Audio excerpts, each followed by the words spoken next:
Hello, hello. Thank you for joining us. Welcome back to Say Something Serious. I'm Erin, I'm Mindy. and today we're going to be talking about protecting your energy in the age of rage. Before we dive into today's episode, we want to make it clear that the content shared on this podcast is for entertainment purposes only.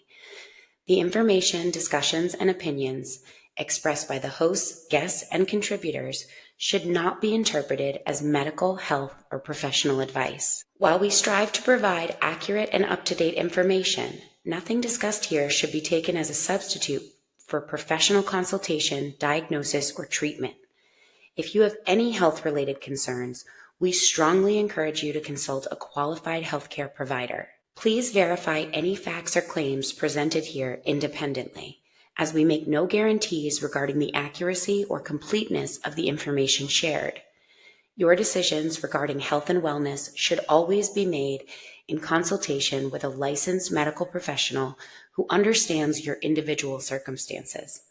By listening to this podcast, you agree that neither the hosts nor any guests can be held liable for any decisions you make based on the information provided.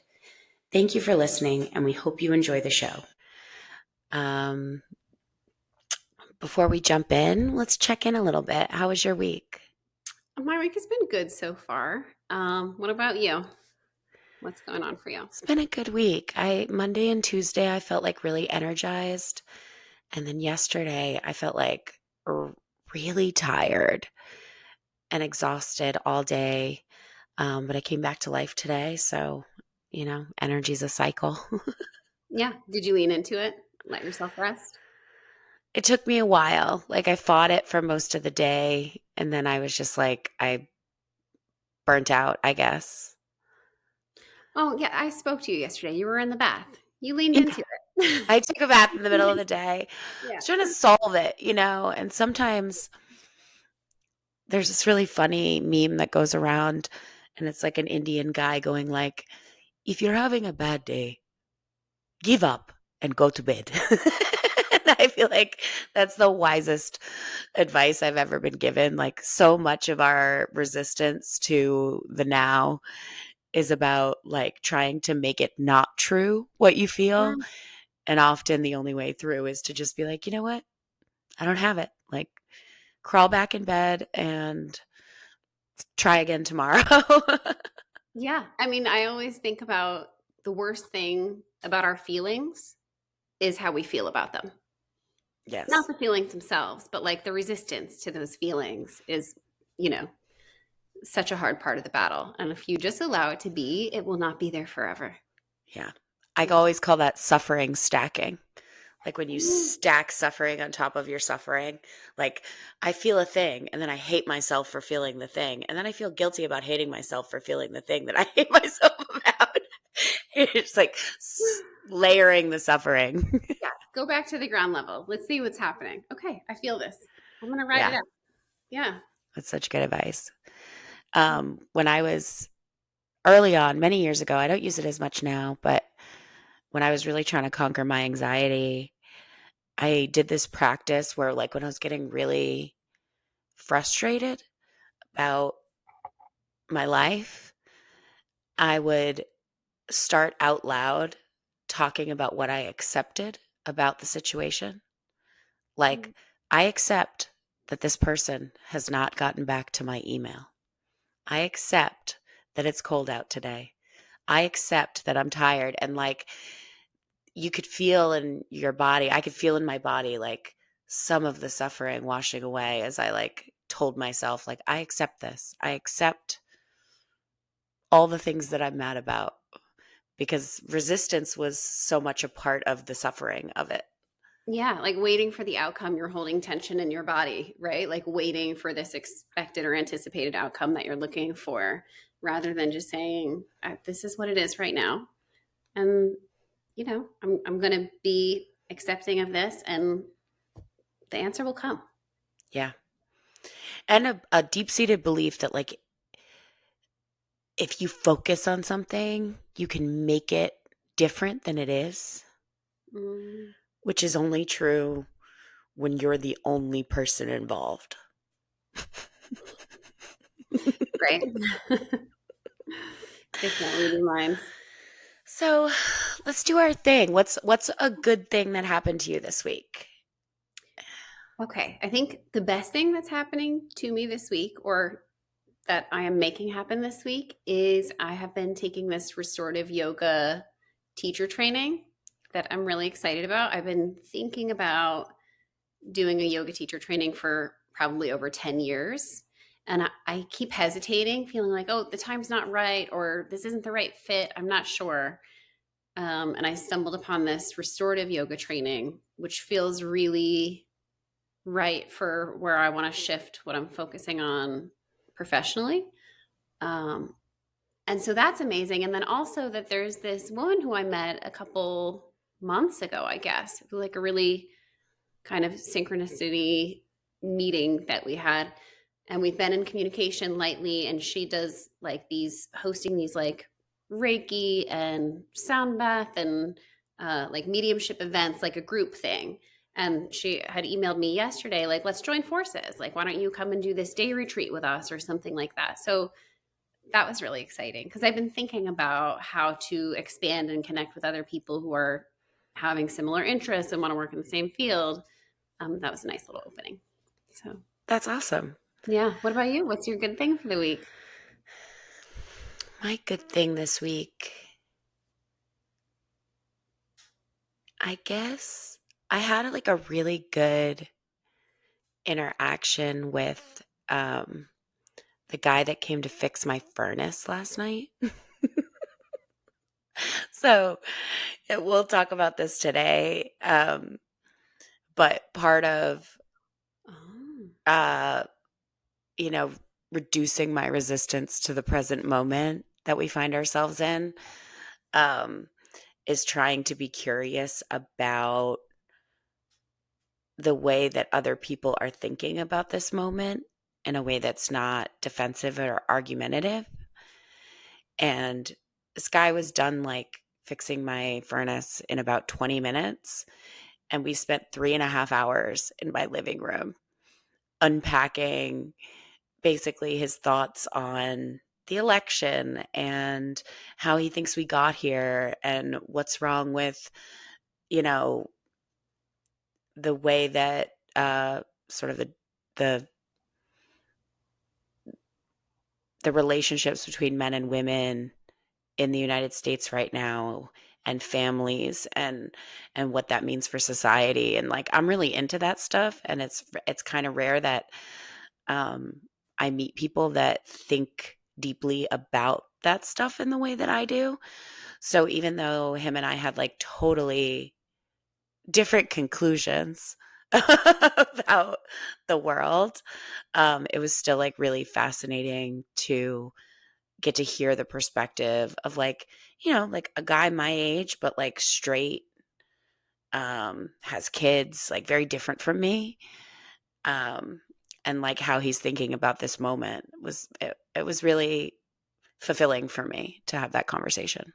I mean, like my jaw is on the floor because it's the first time I've ever heard you say, like, I had a like peaceful conversation with Really? someone on the other side. I mean, come on, everything we've Oh, talked no, about, you're like, no, no, like if you don't believe in my rights, I have no time for you, right? Come on, that's our conversation that we have a lot. yeah, I would say that That's that's mostly behind people's backs. I have a lot of these conversations. okay. I was actually talking to our mutual friend Lauren about this last night, where because I have like such a niche interest in these topics, like often the only people that I can have these conversations with are like middle-aged white men who also this is their hobby. Hmm. You know what I mean? And they often disagree with me. But like when you think about the people that like absorb a lot of political news and talk radio and that they're like it's not a it's I don't meet a lot of lesbians my age who are like What do you think about the geopolitical implications of China? But like, I do meet a lot of middle aged white men who can have that conversation with me. And I Okay. think because I came from an alt right space, I have like a very unique way of reaching those people, I think, because I used to believe what they believe. I remember those days. I'll just put that out there. I do remember. Um, I don't know. I mean, I don't know. I think I've watched you definitely have disagreements. I haven't really heard you say though, like I had this long, interesting conversation, but I do think I'm going to put it out there. We recorded this episode last week and we are doing a redo because we did get carried away a little bit in our emotional reactivity to what is happening in the world right now. And we were like, okay, this is not helpful. Like, how can we really practice what we are trying to communicate and share with the world about how important it is to stay grounded right now and like stay connected to yourself and not get hijacked by your emotional responses to the imagery and the everything that's happening around us. But I'm sidetracked. Okay, get back on. No, um, I think that's exactly right. Like, I oh, yeah, I think, like, part of us being even aware of having this conversation and saying, like, we really intend to try to be more present, more grounded, more curious, and less rage-filled. I feel like I already see a little shift in you. I'm not I mean, I've known you for what feels like my entire life, and I know you have these conversations, sure, but I feel like this is I don't know, I see growth or something, like, something is a little bit different. Do you think that our conversations about this have shifted something in you? yeah, I do. And I also think this is a significant, I think a lot of people that lean left are having a very different experience with the second administration than they did with the first. Mhm. I think like we're more emotionally prepared than we were the first time. We understand more. I think the way it's sort of designed to trigger us Yeah. and we're falling for it less. I like to think we're falling for it less. Like, that's the intention, but I still, like, catch an image of something and my heart drops into my stomach, it's still I'm like, "Ugh," all the work and still their reactions are big. But I do think maybe coming back to center is happening a little bit more quickly than, like, jumping on the train of emotionally unraveling about what's happening all around us. Right. I think it's something that we're all going to have to contend with for the next 4 years, maybe the rest of our lives, is that like we have to choose where we put our energy. W- I think the rise of social media and the amount of time we spend consuming content, whether it's newspapers or social media or the television, I think as a society, we're just starting now to contend with how much of our energy we've given away to these things.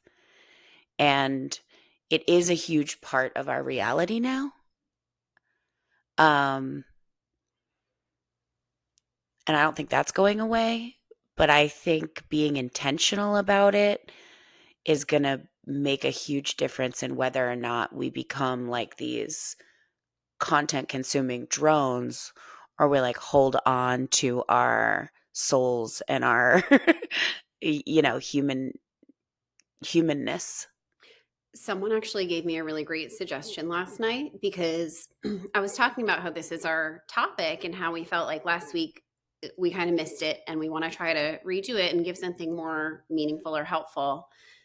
But I was just talking about like how quickly your brain can just see one image. It's not like you don't have to spend hours consuming. Like you could put on the TV for one moment and then your body can respond so quickly to what you see. And she was like, "Why don't you just try listen?" Because I'm like, I don't want to be ignorant. I need to still be in touch with the reality of what's happening around me, not bury my head in the sand, be educated and understand, but not like completely consumed by this. And she was saying, like, why don't you just listen to the news? Don't watch it. Like, find a good source that you trust that you can listen to and not catch all the imagery. I thought that was a good idea. Yeah. Nice I little do help. that a little bit with it. I don't listen. I mean, I listen to stuff, but I start the day reading the paper Mhm. instead of watching morning shows. Like I used to do that, and it was too much feedback. Like I don't need to see I, if there is some part of me that wants to know what's going on in the world, I don't necessarily need these like very visceral images of suffering to start my day. Mhm. You know, not that I don't believe that these things need to be seen or absorbed, but being intentional about like where in your day you put that. Like, how am I going to go out and be the most positive person I can be in this world if I immediately drag my vibration into pain and suffering with my morning coffee? Right. Let's talk a little bit about existential dread. Okay. I think that's a good way to describe like what's one of the things that the media is trying to trigger in us all the time, right? It's not about necessarily, like ICE is not coming to my door this week, right? But it's like this feeling like whatever's happening it is going to create some greater suffering around us. Yeah, it's funny that you say like that is the image that caught me this week that like threw me for a loop. And then it's like I noticed how quickly what you're talking about, the dread, got me into a place mentally where I'm like having arguments with people who don't exist, you know? And like I'm like, how did I get here? Okay, pull it back, right? Like it just is so quick that the dread comes in and you're like projecting to the worst case scenario. And not even for myself. It had nothing to do with me, but I still was like creating this world where I'm having a conversation with someone who doesn't agree with me, trying to get my point across. And I'm like, wait, what, why am I here right now? It's a coping mechanism, right? Like your brain is trying to understand it and it splits. Hmm.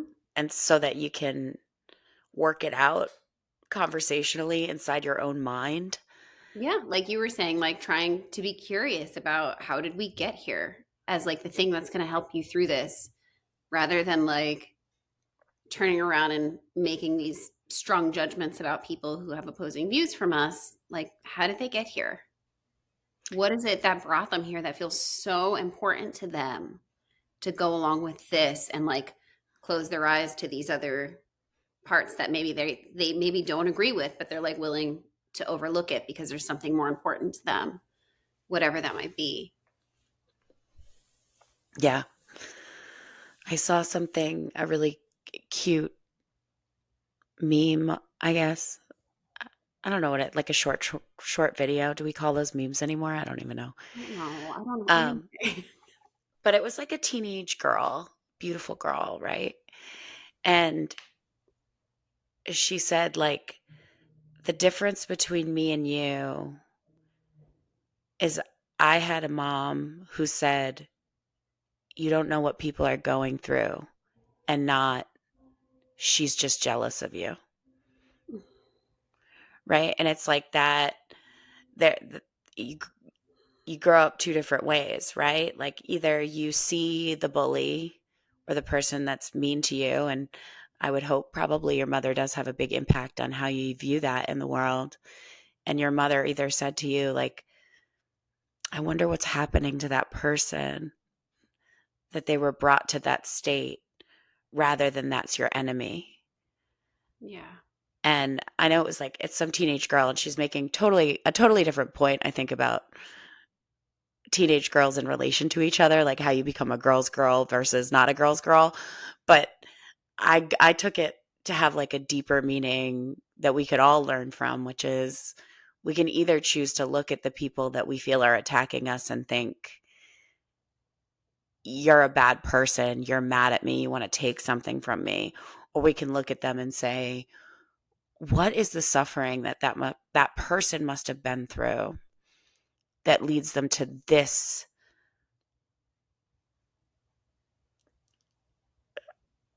what's the word I'm looking for? This projection Mm. in the world, right? Like, because there are a lot of people that are really angry right now, a lot of people seeking vengeance right now. Yeah. And for sure, my first instinct was to fight them.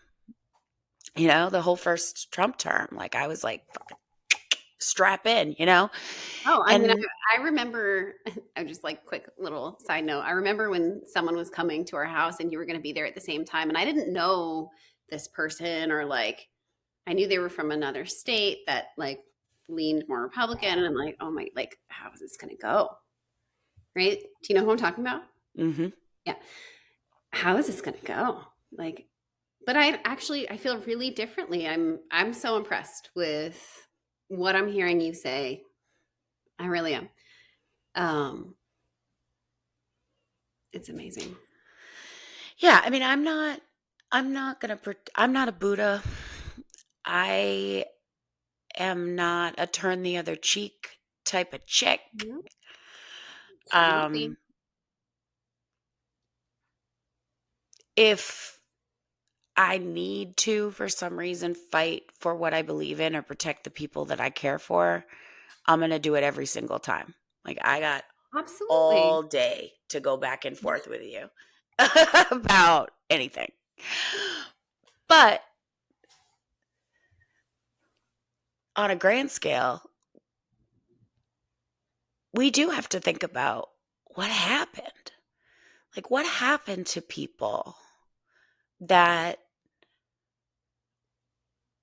we're celebrating cruelty in this country in this moment?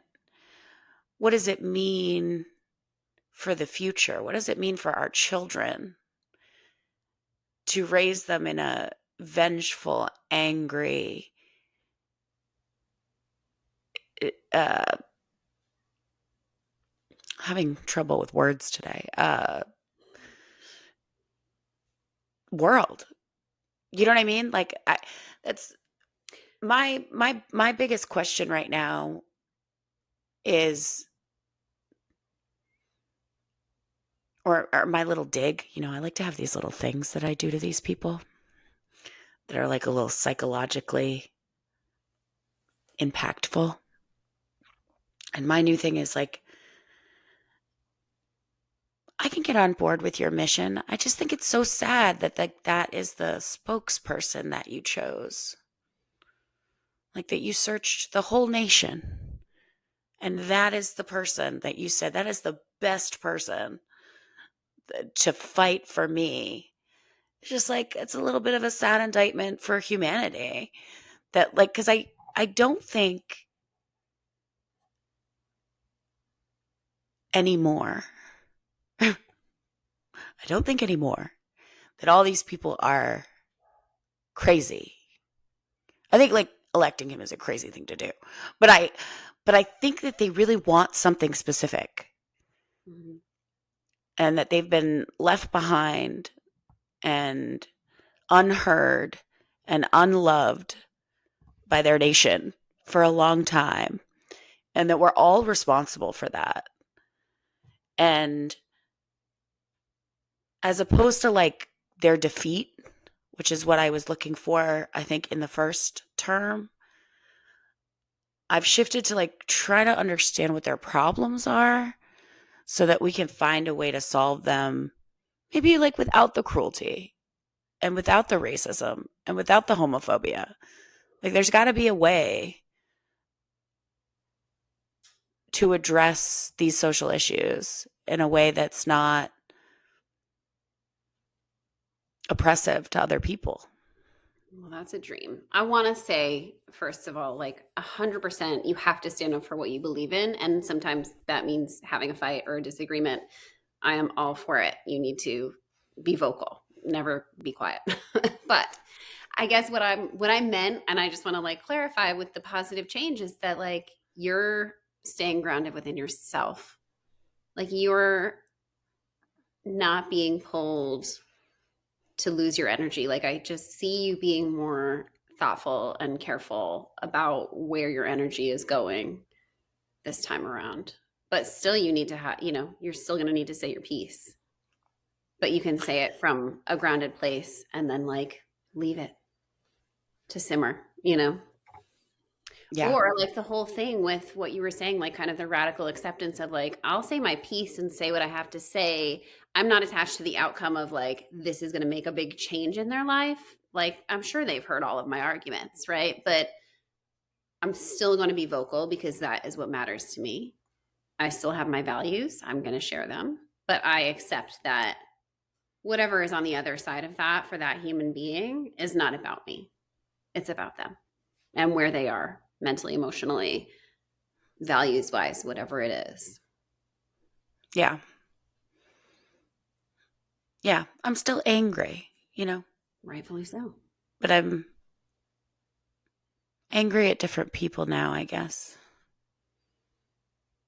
Like that guy I talked to, like, I was probably the first person to ever tell him that, like, feminists believe in stay at home moms. Like, like, he was blown away that I thought that it was, like, cruel that we live in a society where, like, when women give birth, they don't have always the economic opportunity to, like, stay with their babies for a couple of years. Like, I'm a womanist, I'm a feminist. I believe women are equal to you, and I still believe that, like, if you wanna stay home with your baby, like, it's cruel and not okay that we don't live in a society where, like, that is not a privilege afforded to most Americans. Right. Like 8 weeks back to R work. Right, and whatever content he absorbs was telling him that, like, the reason stay-at-home moms don't exist is because feminism, and Right. it's like, Feminism isn't about you do what we believe is right for you. It's you do what you believe is right for you. Right. Not right, not based on what I think. right, like, my ability to, like, hold my own mortgage and bank account without the signature of a man really doesn't have anything to do with me not believing that, like, you should have a traditional family if you want to. Right.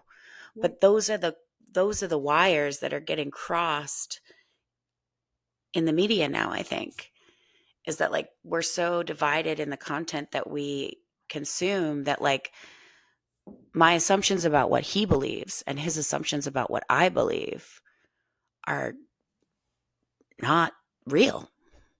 Do you feel like it was a productive conversation for him? Like he was open to hearing what you had to say I do. and like shifting his perspective a little bit? I do. That's so I interesting. do. I mean, it's a little bit hopeful to hear that, like, not like you're going to go and change everybody's views, but like having an open and honest conversation without defensiveness when it's possible, which is not always, but might result in like some small shift in belief. Yeah. I think he was probably a person that was already more open-minded than the people that we imagine arguing with, if Mhm. that makes sense. Like, he was able to identify in our conversation, like, yeah, I have some friends that are, like, all the way down the rabbit hole. So, like, he Yeah. sees a difference between himself and the far right, Yeah. right? Yeah. And so that he's already sort of self-selected to, like, I don't think if you listen to the War Room every day or something, like, my ability to get through to you is probably, like, extremely minimal. But I think that the reality that like 70% of us sort of live in a moderate space is what's getting lost right now. Is that like 70% of us agree on most things.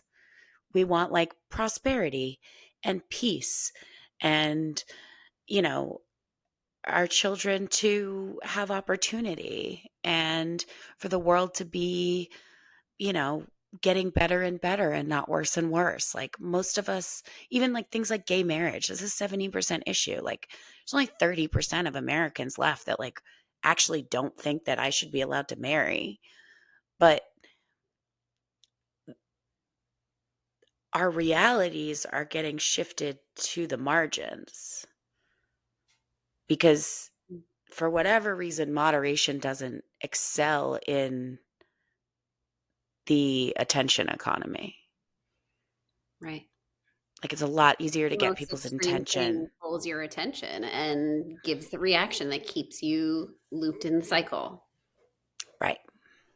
Yeah, And I think that's a smart people really on both sides, I think, are learning to go, mm, mhm. I mm. think that's a really important awareness to carry with you throughout your day is like everything that's out there coming in here is created to get a response is created to get me to stay hooked into it. And so because if it wasn't, they wouldn't be making money and they wouldn't be there, somebody else would come along and boot them out of the way and take that. And so just thinking critically,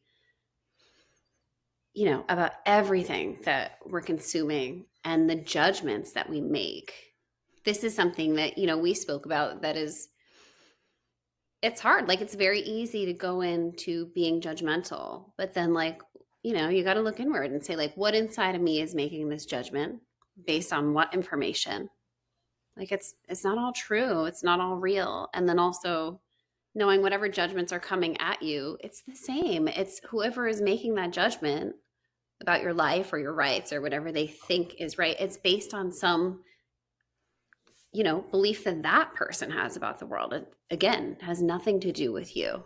So, like, these personal kind of battles that people get into are not always based in reality or even that personal.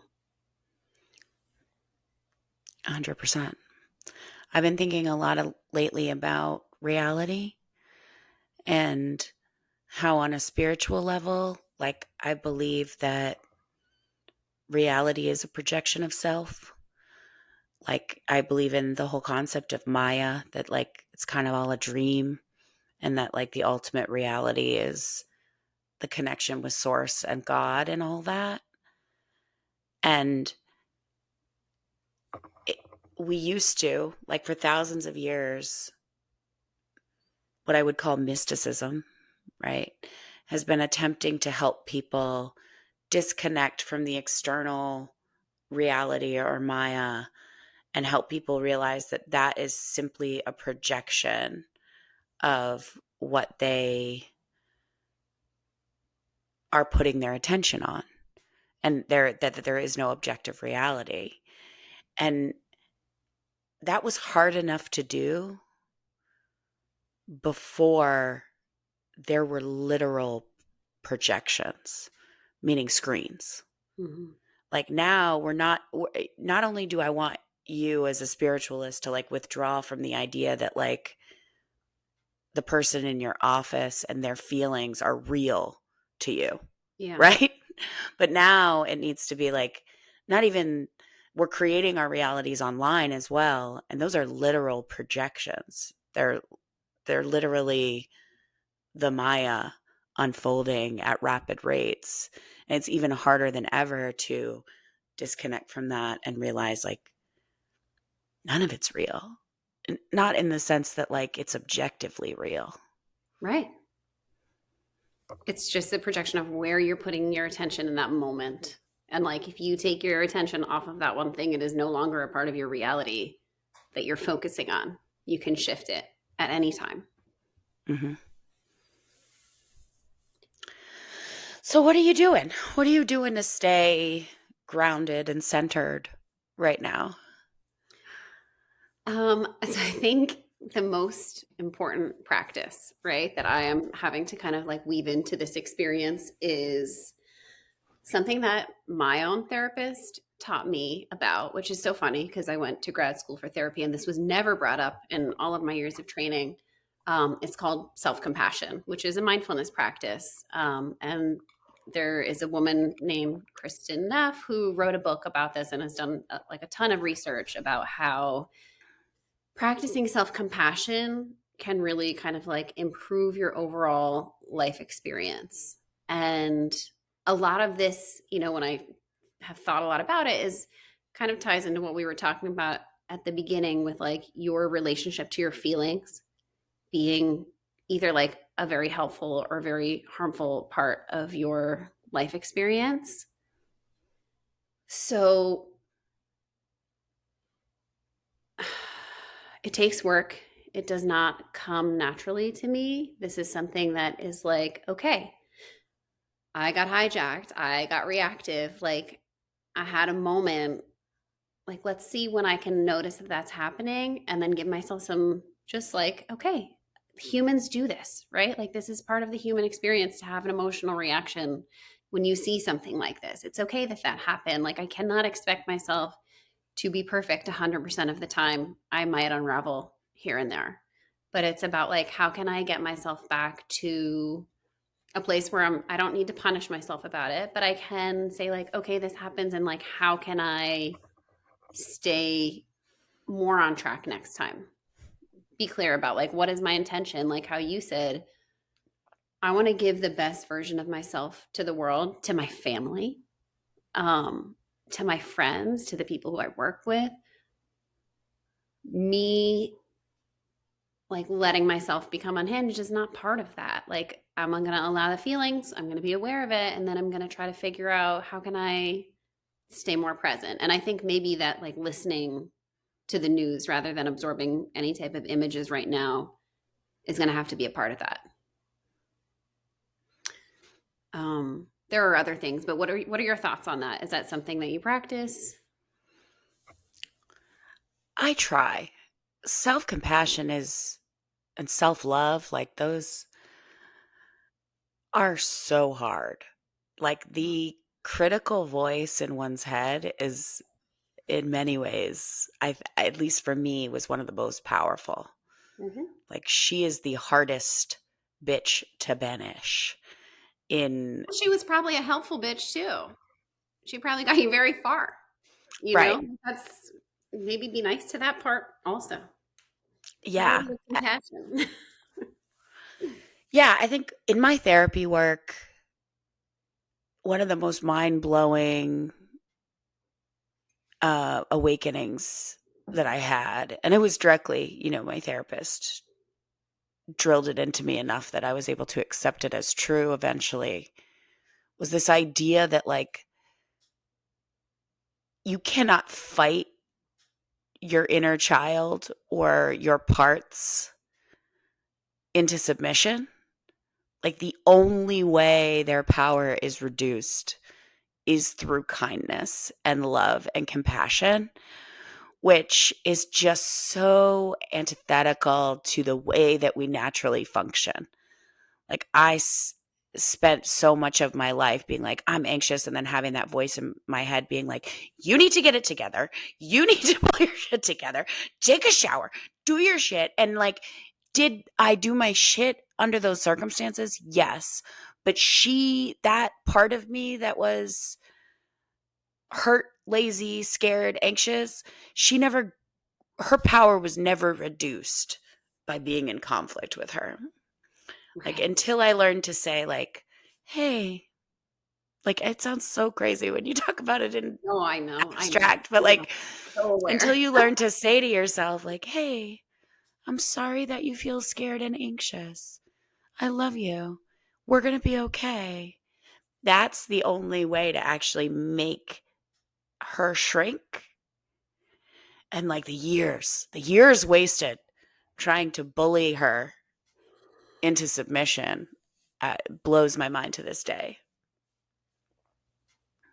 Thank you for sharing that. I love it. It's so helpful. No, I mean, really, it is. it's so hard to say that that is part of what is so helpful when you're like, oh, feeling so anxious right now. Okay, you're here, right? It's okay. Yeah. Me asking you to go or not wanting you to exist is helpful in no way. But how can I help you? Like, how can I understand? Is there a need that's not being met right now? Is it like really deep in there? Do I need to ask more?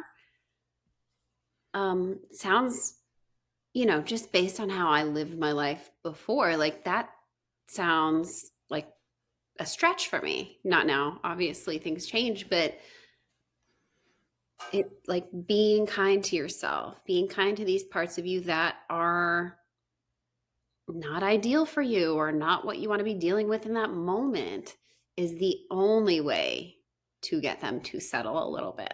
They're not going to go away. They live there. They live in here. Yeah. Sometimes they run the show, A you know? 100%. And I think that that was just fundamental in being free of some of the hardest parts, was realizing that, like, my critical part w was not an effective leader for my parts, I guess. You know? I mean, maybe she was to a certain point and like when it was really extremely necessary, right? Like when we were really non-functioning at some points of our lives, that might have been what was needed. It might have worked. It just doesn't have to be that way anymore, you Oh, know? that's a good point. But you can get to know that part of yourself too. Like why did that work? Why was that helpful? Why was that necessary in some way? Or was that just part of like the voice that I heard at some point from out there that developed in here? Um, but meeting yourself with curiosity is equally as important as like what we're talking about and trying to build empathy across, you know, party lines right now, I guess. Like what about putting the empathy inward? Trying to understand where these things are coming from and what is the need. I Totally. say all that, and I think there's something kind of fun we can do. I looked up Okay. Kristin Neff's website, and so she has written a book about self compassion, and it is really helpful. And I have been practicing this, I would say, for 2 years, or like trying to weave this into my daily experience in some way or another. What's the And book called? self compassion. Oh, okay. And I think she has a new one also called Fierce Self Compassion. Mhm. Yeah. So it's interesting because a lot of it is about like how can you be that friend to yourself that you would be to someone else. Yet also like don't pity yourself, don't let yourself stay stagnant. Like have this compassion and then figure out a way forward. Like separate yourself from your behavior.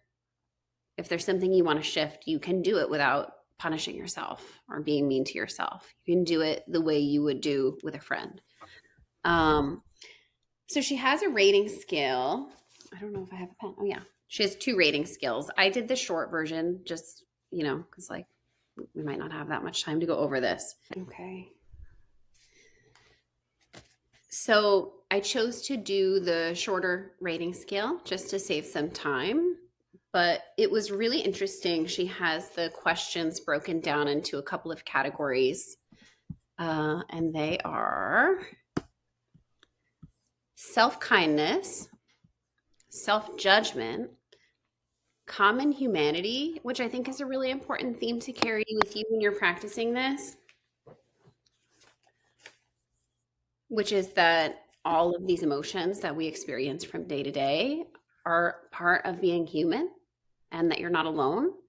And I think reminding yourself, because sometimes we're so ashamed of being a nervous person or being sad and down, and just reminding yourself, I'm not the only one. Other people have this experience. Life is hard. It's challenging. It is emotional. It is a wave, and you have to ride with it. You cannot pretend these things don't exist.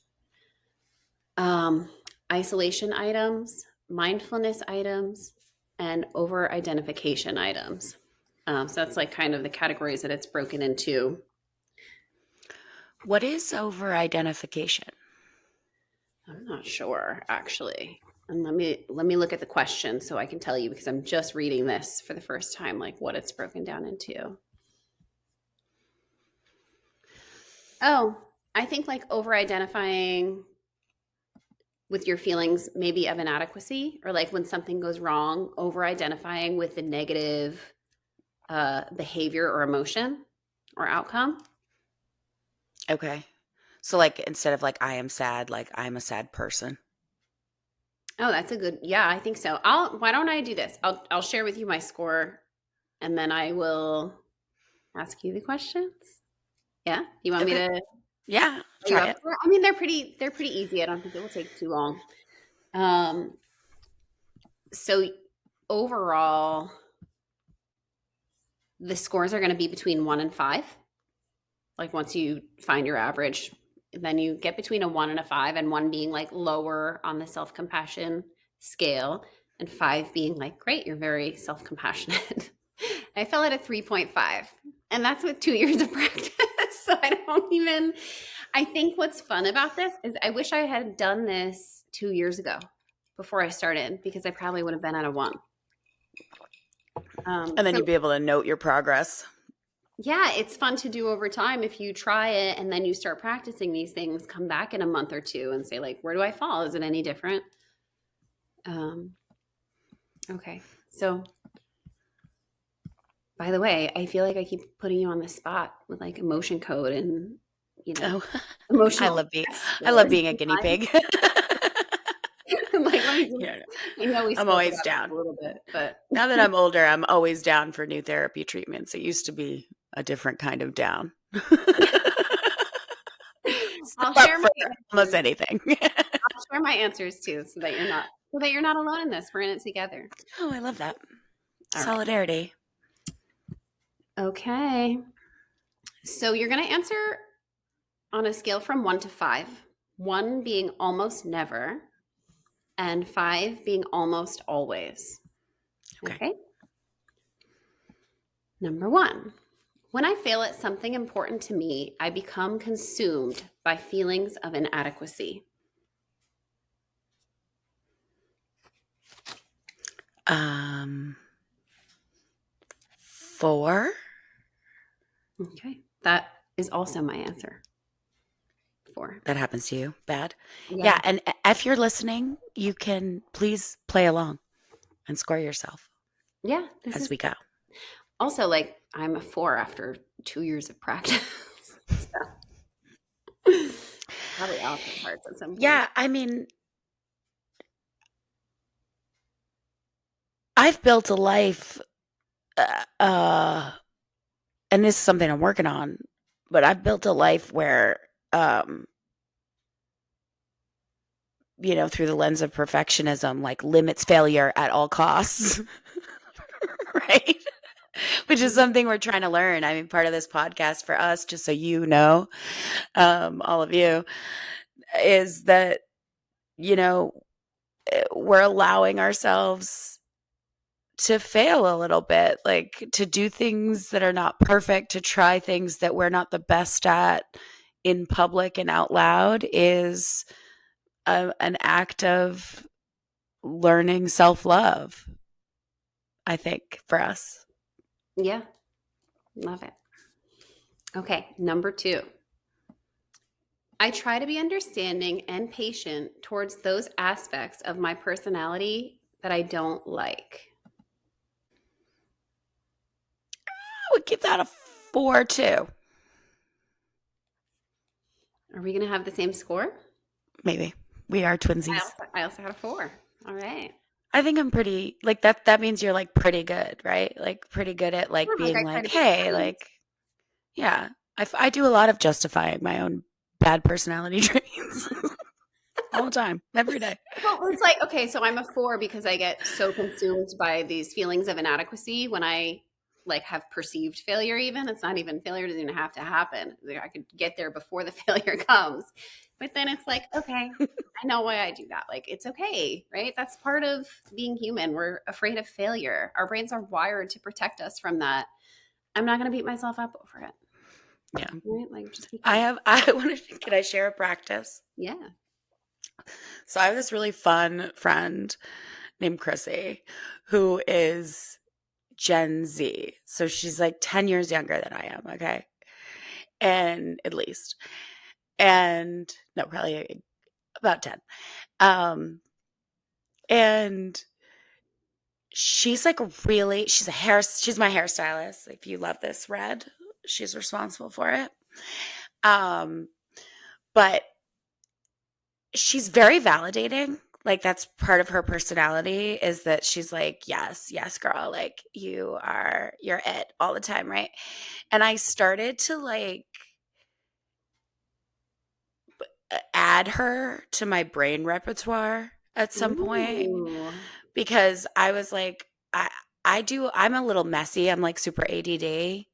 And I spend a lot of time like angry at myself for how messy I am. Like, I feel like I spend my whole life cleaning up after myself, like I'm my own angry mother. And I was sick of like hating on myself all day long for every room I walked into and left four things in. And I just started to do this thing where I was like, that's so you, girl. Like, you're such a messy bitch. Like, oh my, I love that for you. That your bed is never made is so, it's just, it's giving you. And I just like started to hear her in my head.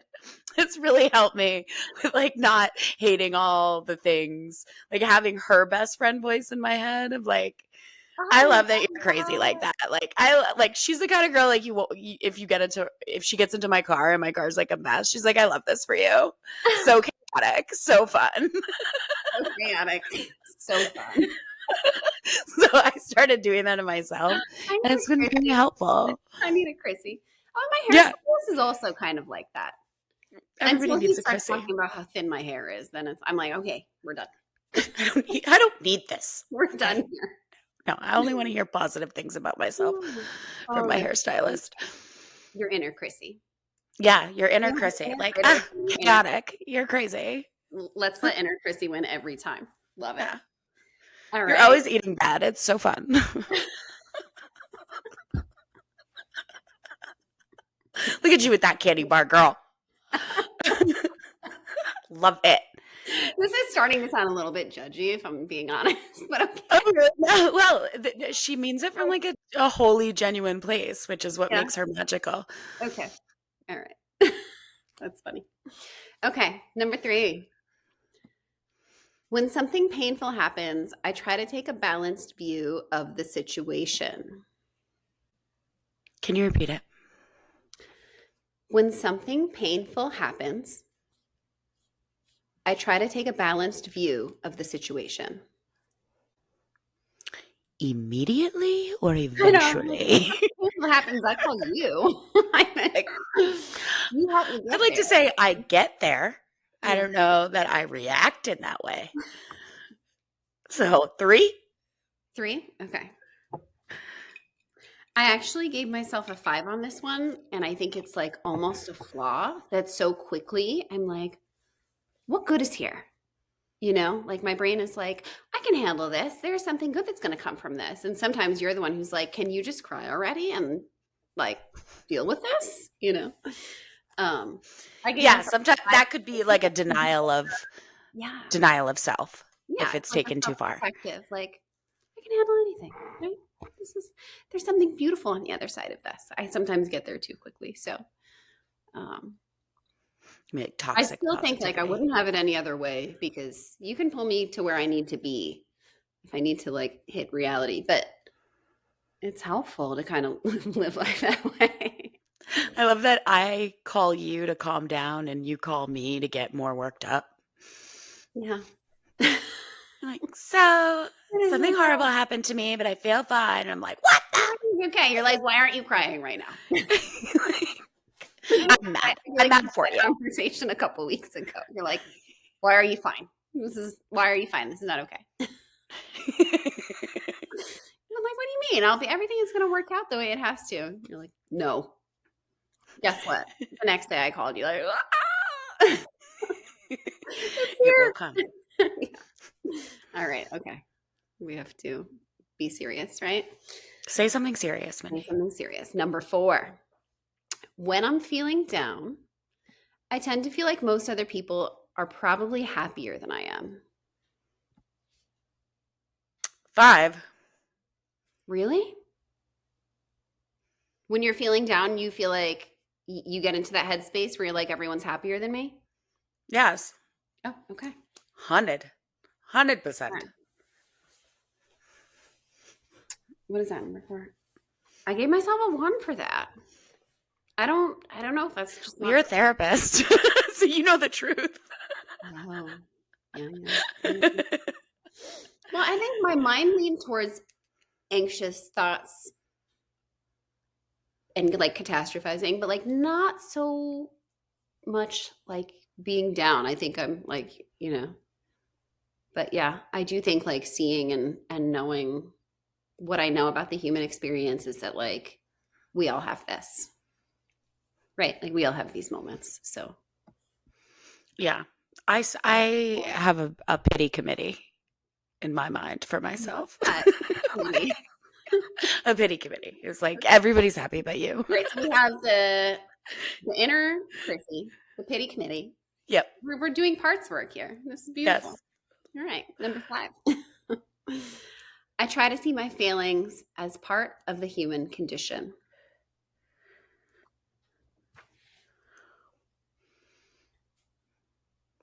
1. Mm, okay. I definitely see my failings as a pathology of myself that needs to be fixed. Okay. All right. So there's awareness here, right? Like you're learning a little bit about your patterns.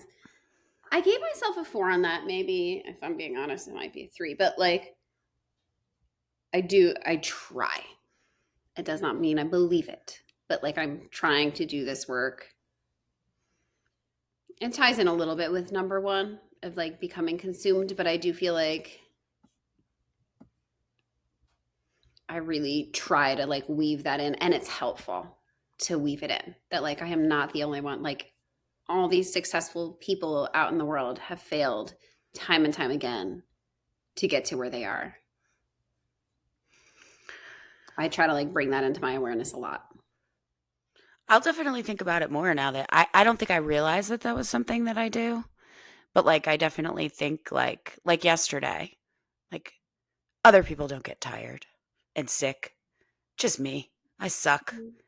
You know what I mean? Like I immediately go to that place where it's like something's obviously wrong with me that like on a Wednesday at noon I want a nap because that's not normal.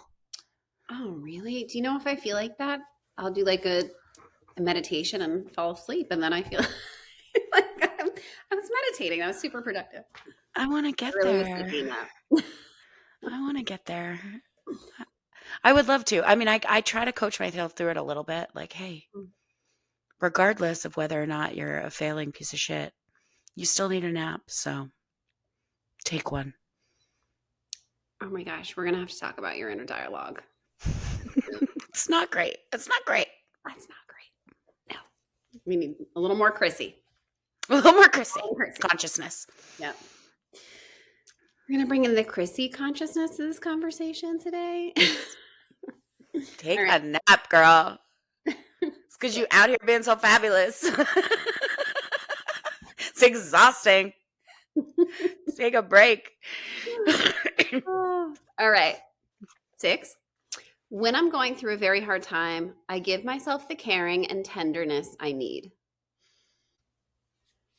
5. Ooh, beautiful. Yeah. I gave myself a 3, but I think I'm a little. Actually, I wrote 3, cross it out, 4, cross it out, 3. I would give you a 3. What was I doing? I would give you a I 3. myself a 3. I mean, I think I work like I hear myself saying this. I work really hard at self-care. Like it's not supposed to be work, but I do really like try to incorporate self-care into my daily life. But like if I feel sick, I'm not really going to lay in bed for more than a half an hour. Like I could be really sick. Like I have things to do. I'm not. Yeah. Like, I think I have like a very different life than you that also like allows me to do that. Like I can very much just like give up and like crawl into bed and like call my fiance and be like, I need burritos and I need fish food and I'm not getting out until I feel better. oh, And like she will support like me. you. Like there's no, there's very few responsibilities. Very few things would fall apart if I take 24 hours off and like feel bad for myself. And I feel like that's not the case for you because you have like a whole kid. But I could. I think that's just like a cop out. I mean, she's old enough to like be okay, I'm Yeah, but you sure don't let like yourself do I that. have the You don't let. feeling to lay in bed for the day, but like I don't want to. It'd be extremely uncomfortable. Yeah. I feel like you don't let yourself do that as much. Like I know that because I cared for you after surgery and I had to be like, you need to get back in bed. Yeah, I think so.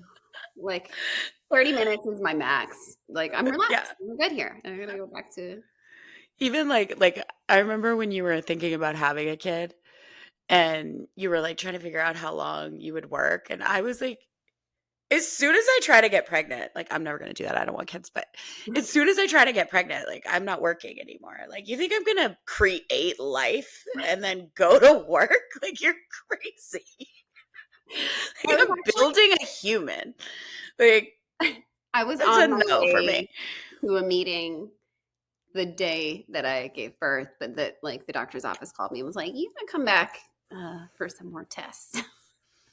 Absolutely not. Yeah. All You're right. like, at which point should I like go on leave? I'm like, yesterday. Absolutely not. All right. 7. When something upsets me, I try to keep my emotions in balance. This would be my 5 Mhm. questioning, like you did on the other question, whether it's like a quasi toxic level. Mhm. Yeah. Like, you can't upset me. When something is really bad, you're not getting a thing out of me, which has been problematic in my relationships. Like, sometimes I know the this. girls want you to cry, you I know know? this. Yeah. You think But I'm that's just like like, you're hysterical. Like, I have this thing where if like anybody else is hysterical, I am cool as a cucumber. that's infuriating. What a skill. Like also probably a trauma response if we're being honest. There's a lot we could dig into here, but I'll not Yeah. do it to you publicly. No. I mean, I could absolutely be the same way. Just flat, right? Turn it off. Okay. Yeah. You see you're really upset right now. Like and it's not nice. No, people hate it. Mm, it's not nice. So I would Okay, say, yeah, so I can feel my emotions, but maybe like not in the best way. I remember like quick little story. I remember one time when I like first really got into meditation and like the whole like I'm not going to let this external stuff just like have a major impact on how I'm feeling. I'm going to like really stay grounded and centered.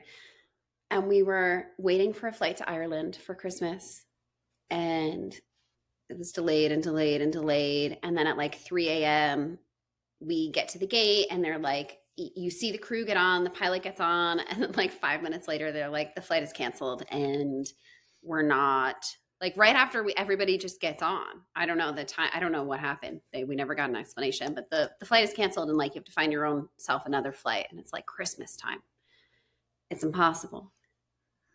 And I just remember like, being like, okay, let's go home, you know. And everybody was like, I mean, people were crying, people were really upset, and like there were young people who like obviously this like they're probably alone waiting to go see their family. Like I had my family with me, so I'm like, okay, this is fine.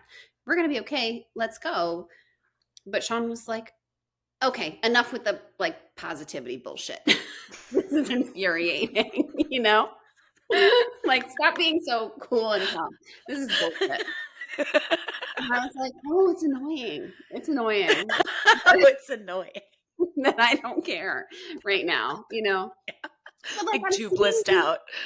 I am, well, but also I'm like, I have some perspective. This poor young girl is alone. It's about to be the holidays, and like she doesn't have a plan to go be probably with her immediate family. Like I'm just seeing that, and I'm seeing like a different, but yeah, that ability to like manage the emotional response can be annoying even when it's positive. I will never admit that I'm Yeah. annoying to his face though. No, no. And I'm sure he doesn't listen to say something serious. So he'll never find out. We'll see. Okay. Yeah, I mean, I think that's an interesting part of this. Mhm. That like, are you evolved or is this a trauma response? I mean, I think we could do a whole nother hour on um non-attachment Mhm. and the conflict that non-attachment can create in your emotional self and also between people. I Yeah, think that I struggle with that like concept really. it's hard. Mhm. And I'm someone that I like to intellectualize. I think we discussed this before. I don't take at face value necessarily that non-attachment is good, which I Mm. think you'll find a lot of spiritual teachers don't want to get don't want to talk about like I think you have to work through that. Right? What does attachment mean? What is it? Is Because it if you just attachment take it at face value, like attachment to an outcome? I can wrap my head around. But like I love my attachments. Leave me and my attachments alone. right? There's all these things are like there's a line, Yeah. right? Like, and even when you're in them, you have to be constantly questioning whether you've really spiritually ascended or your ego has found a new way to feel superior and protect itself. Mm. Because at every stage of spiritual growth, it could be either. Yeah. And I think that's why like something like therapy is really helpful and important, or something like a really good friend like you who's able to say like, all right, enough. Like you should be crying right now. Right? I'm like, okay, yeah. Um, and being kind to yourself about that. I'm just gonna keep leaving it in. I feel like it is the most important thing. Is like you don't always know exactly where it's coming from or what's happening, but you don't have to reflect on every single thing in your life. But if it's something big and you're not sure what's going on, like I really think genuinely in that moment with the airplane, I was like, who cares? I'm here with my family. We're gonna be fine. We'll get on another flight in a day or two. And you know what? We had an amazing time Yeah, in those 2 days. Just like being here in New York at Christmas, which we never are. And we got right. there in time for Christmas Day. Like, I think in that moment it was really small, but in the bigger moments where you're like bypassing the real emotional experience, that's when therapy is really helpful, or good friendships. What is the Brene Brown tactic where she talks about, do you remember the story about her in the airport? No. She does a whole thing about like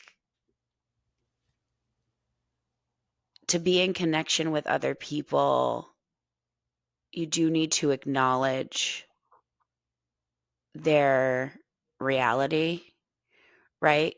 Like, yeah, this sucks is something she says a lot, right? To her kids, to her husband, to her assistants or whatever.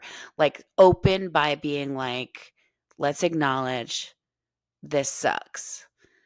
And that is, I would imagine, the only thing that Sean was looking for in that airport moment with you is not like, because he would also be equally as annoyed if you were like, "This is catastrophic." He Mhm. would be the one telling you like, "Our whole family's here. Thank God we live a half an hour away. We're gonna be fine." Like he'd be talking you down if Well, you took it too far. and that's like the Brene 50/70, 50/70. Oh my God, 30/70.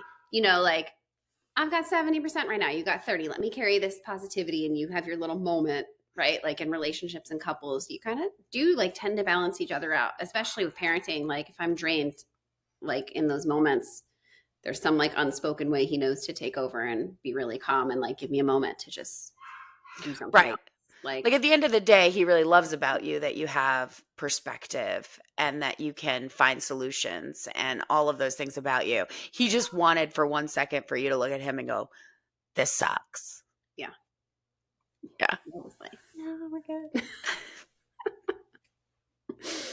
Yeah, you're right. That's helpful. Thank you. All right, are we gonna get on track? This is good Yeah. thing we do the long version. 8.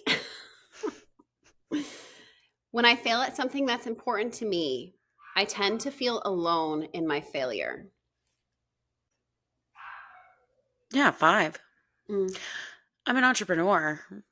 It is my failure. Generally, I don't have anybody to Oh, but like do look you feel around. alone in it? Do you feel alone in your failure? It's your failure, but like, do you feel you gave your answer? I'm not going No. to change. No. I have a I 4. would I mean, I am a 4. say I do get there, you know. I give myself a 2 actually. Oh, see that little shift?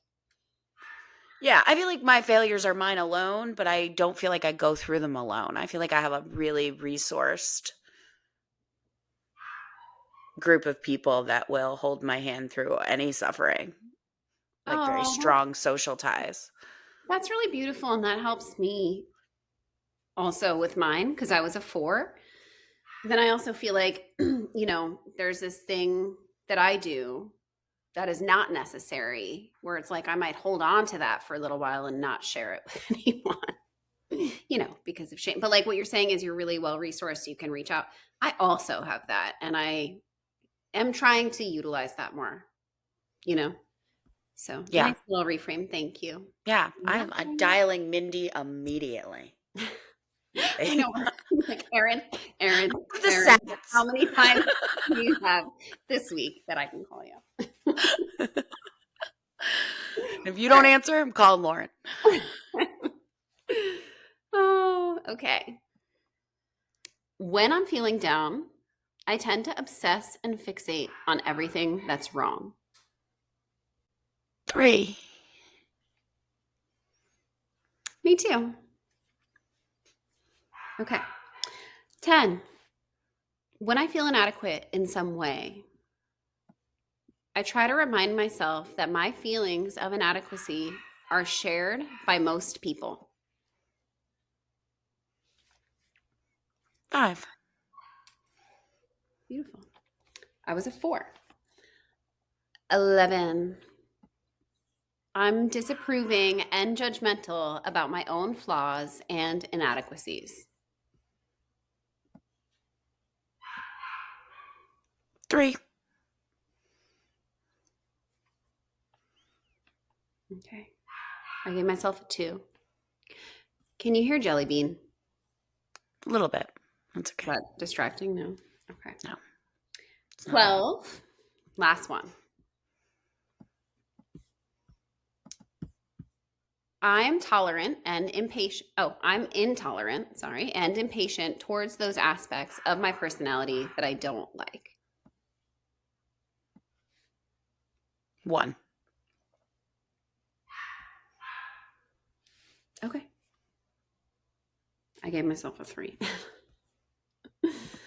Okay, so for scoring, it will take me a minute. So we're back. How do we score on self-compassion? We're back, and you got a 3.41, and I got a 3.5. So I've been practicing this for 2 years. I need to work a little harder. But I think, I think we're similar. I think we balance each other out too a little bit. So, Yeah. and obviously, like over the last 2 years, I've been practicing this and we've been having conversations about it. And that stuff helps. And it, you know, Yeah, and I would say I've been also working on it. So it's not like right. I'm coming out of the box at a 3 True. either. You know what I mean? I've definitely Yeah. been trying to conquer these things with, the Chrissy consciousness and all of the practices that we talked about Yeah. And that too. we'll continue to talk about, right, over the time here.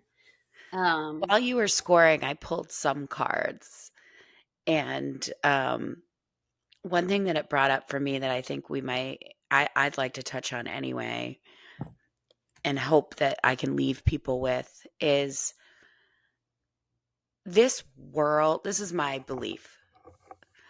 This world is too much. It is more than your human body was designed to take. And that consciousness about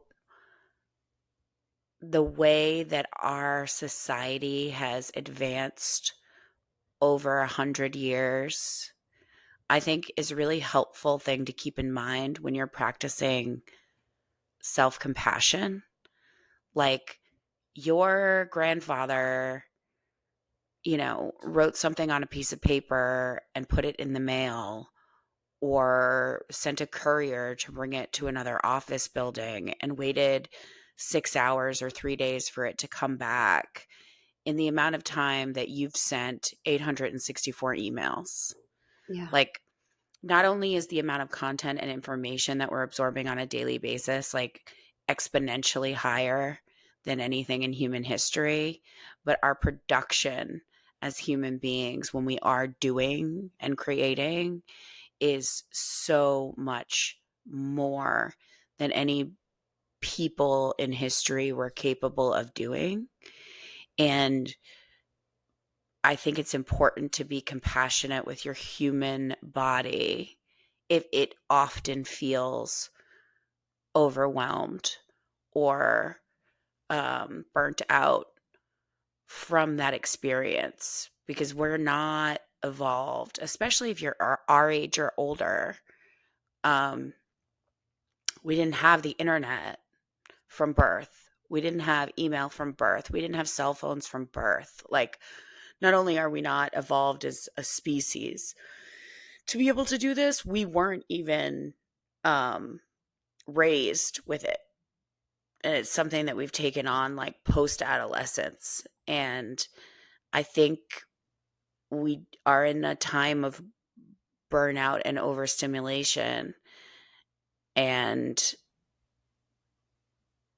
to go back to the beginning, accept that feeling that way is a natural, normal response to this inhuman level of exposure that we're experiencing in 2025 Earth. That's really helpful. I love that. And a little bit like, I think one thing we wanted to talk about and maybe leave you with are we made a list of some things that will help you balance that, right? So we'll go more into this on other episodes, but like if you're looking for, okay, yeah, I'm overstimulated. Yeah, I hate myself because I don't feel like I can keep up with the news or work or my kids or whatever it is. Some things that we kind of brainstormed that help us to come back to center are like being with nature and animals and children Mhm. will always bring you back into balance. I use mantras a lot. I find my mind is too noisy often to sit in silence through meditation, but I can say or find a mantra that works for you and repeat it over and over again. That's a good way to quiet the mind by sort of interrupting it rather than trying to actually empty it. Yeah, and the vibration of that feels so good in your body.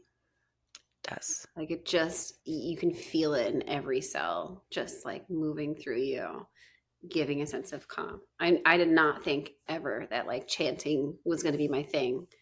But there are some really nice, like quick guided meditations, like Wayne Dwyer does one, um, where you do that and it actually, like, so quickly you're out of your head and into your body. It feels so nice. Yeah, Yeah. it's super helpful. Journaling, externalizing is always going to help. Hmm. Like stream of consciousness writing, when you feel out of control, a pen and a piece of paper, make it tactile. I don't think typing really does has the same effect, Oh, I don't but know. it I've never can. like journal typed. I like to handwrite, but like I actually visualize myself like taking this and like putting it outside of my body. I do that a lot with things. Like if there's something heavy on my mind and I can like write it out, I actually like try to visualize it flowing just out, like let the energy move with it. Yeah, and let me be a witch for a minute. If you have a safe place to do it, burn that shit. Like after you Oh, externalize it, burn it and watch it go up the chimney. You okay. know, You know, the like witchy stuff. I never thought to do that. Like it. yeah, whatever you're trying to get out of your mind, like after you put it out on a piece of paper, burn it. Mm. Um, at that goes to something else on the list, with this ritual. Like invent your own ritual, and if you do it long enough and you tell yourself that what you're doing is um helping, it will just eventually help. I think you've told me about your shower practice. Do you want to tell us about that a little bit? Yeah, I mean, I think I'm noticing that I'm a really big like visualizer. I think that really helps me get grounded or stay focused. My brain moves quickly. Um, so I use that time in the shower to kind of like visualize the energy, anything that is like holding me back or slowing me down, kind of just like washing over and just asking the universe, like, show me what I can know for my highest good today and for the highest good of the world. Like, just guide me in the right direction, just like a gentle asking, for a little bit of guidance and then kind of keeping that going throughout the day, I feel like is part of my mindfulness practice, like that kind of constant communication, um almost like a check-in with the universe, but also brings me to check in with myself, like how am I feeling, what am I holding in my body, am I breathing, things like that, Yeah. and just that And you awareness. can do that with anything that you already do. Hmm. So if you want to do it during coffee, if you want to do it in the shower, if you want to do it whenever you're driving, like just stack it on top of something that you're going to be doing anyway. And anything you do can be a ritual if you put that intention into it. Hmm. Another thing is like a quick gratitude before I get out of my bed in the morning, for the life that I have, for my family, for my bed that I love so much. Like just like it could be silly or simple, it doesn't matter, but just like thank you. Thank you for letting me be here. I And, love that. and then I get up and I live my life. But like just that moment of connection. I think Beautiful. like our days are designed to pull us away from ourselves repeatedly. And just like the more you can pull yourself back in, throughout that day, like if you're working, you're emailing, you have meetings, you're busy, you're picking up kids, dropping off kids, going to whatever it is, like you're usually just focused on the external world, and like the more you can just pull yourself in for a moment, check in throughout the day, it's just a way to be mindful and be aware of where your energy is going. And like you will be surprised how many times you're like, oh my god, I'm not breathing, I'm holding my breath. Let me just, okay, you know. Yeah. The check ins, the pauses Mhm. are critical. And I think maybe this is one we can end on because we've gone on a while. We might have to do a second episode on this. Yeah. Um, but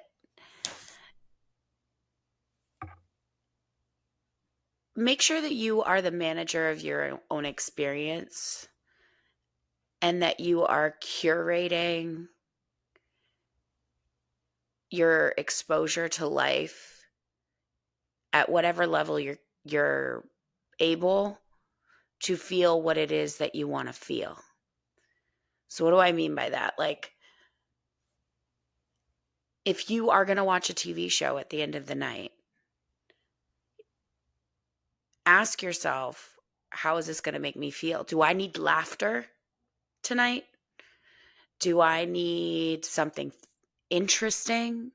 Do I need like how if I'm going to consume, how can I consume something that is going to give me a feeling that I want to have? Don't let content happen to you. It's going to happen to you Yeah. either way. But Well, I don't know. at I mean, I don't. whatever level you can control it, try to curate yourself some positive content. For example, subscribe to the Say Something Serious podcast. Thank you very much. Yeah. Yeah. I mean, I don't bring my phone in the bed at night. Like, my phone, once it's plugged in, does not come in my bed. Like, that is my sacred time. Like, no way. But I think there are probably plenty of people who like are on their phone for hours at night. Like 9 o'clock, Yeah. you're not going to get me. That's it. Oh, wow. That's Mhm. impressive. I don't watch any violence. And I think I. I absorb a lot of violence, but I choose to do real life violence by following the news rather than like, hey, like this person invented a show where I'm going to watch a bunch of people get stabbed and blown up. Like, I couldn't even like, this is probably sacrilegious to say, but like, I watch Game of Thrones with the fast forward button. Oh, I can't watch Like, that. I could not watch that. I can't watch No people's heads way. get cut off for hours a day. Like, I recognize that consuming the content is going to affect how I feel, Yeah. and I try as much as you can to pull your consciousness into that experience. Don't let like, oh, everybody said this was a good movie. Oh, but it's about priests molesting children for 2.5 hours. Like, Yeah. ask yourself, do I want to absorb that tonight? Because I don't think people think like they should be able to handle everything. And so if somebody told them it's a good movie, they should watch it. It's like, you don't have to. Like, if whatever it is not going to give you more of what you need to thrive and feel good and be happy or evolve as a person in whatever way that you want to do or align with your values, you do not have to watch it. Tons of shit I've never seen that people tell me that I should. And I'm just like, Oh, there's never been a day where I'm like, oh, I want to fucking cry for what is the 6 one? hours There was like tonight. was it like a zombie one that everybody watched back in the day? Never saw Yes. it. Game of The Thrones, Dead, something dead. Walking Dead, Walking Dead. Yeah, Walking Dead. I've Yeah. never Nope. seen any of those. Never seen it. No. It's so bad. It's okay to say no, folks. It's okay to say no.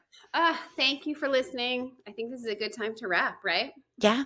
Thank you for listening. Oh, and we wanted to tell you um, this week there will be an episode 2.5, which will be a short meditation that Mindy's going to put together.